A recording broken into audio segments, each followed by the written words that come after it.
मित्रों प्रणाम। आज की कहानी है जीवन की सबसे बड़ी सीख। एक समय की बात है, एक जंगल में सेब का एक बड़ा पेड़ था। एक बच्चा रोज उस पेड़ पर खेलने आया करता था। वह कभी पेड़ की डाली से लटकता, कभी फल तोड़ता, कभी उछल कूद करता था। सेब का पेड़ भी उस बच्चे से काफी खुश था। कई साल इस तरह बीत गए। अचानक एक दिन बच्चा कहीं चला गया और फिर लौट के नहीं आया। पेड़ ने उसका काफ़ी इंतज़ार किया पर वह नहीं आया। अब तो पेड़ उदास हो गया था।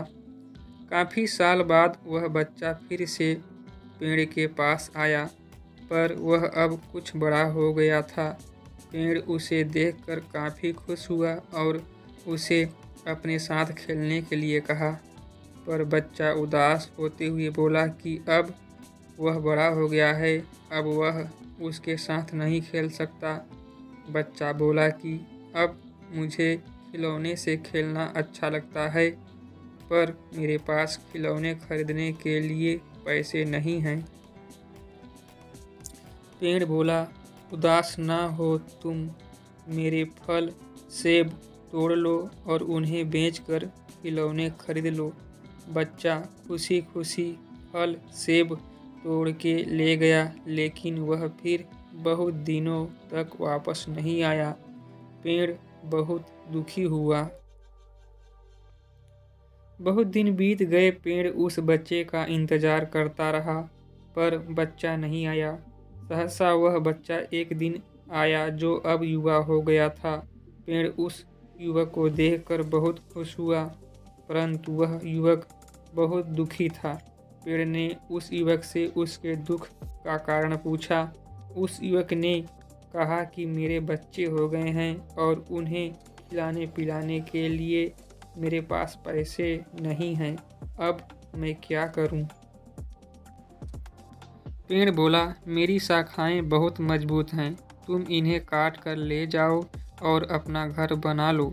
अब लड़के ने खुशी खुशी सारी शाखाएं काट डाली और लेकर चला गया। उस समय पेड़ उसे देखकर बहुत खुश हुआ, लेकिन वह फिर कभी वापस नहीं आया और फिर से वह पेड़ अकेला और उदास हो गया था।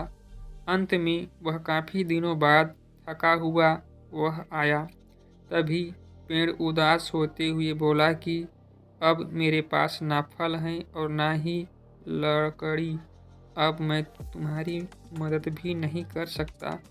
बूढ़ा बोला कि अब उसे कोई सहायता नहीं चाहिए, बस एक जगह चाहिए जहां वह बाकी ज़िंदगी आराम से गुजार सके। पेड़ ने उसे अपनी जड़ों में पनाह दी और बूढ़ा हमेशा वहीं रहने लगा। यही कहानी आज हम सबकी भी है। मित्रों, इसी पेड़ की तरह हमारे माता पिता भी होते हैं। जब हम छोटे होते हैं तो उनके साथ खेलकर बड़े होते हैं और बड़े होकर उन्हें छोड़कर चले जाते हैं और तभी वापस आते हैं जब हमें कोई ज़रूरत होती है। धीरे धीरे ऐसे ही जीवन बीत जाता है।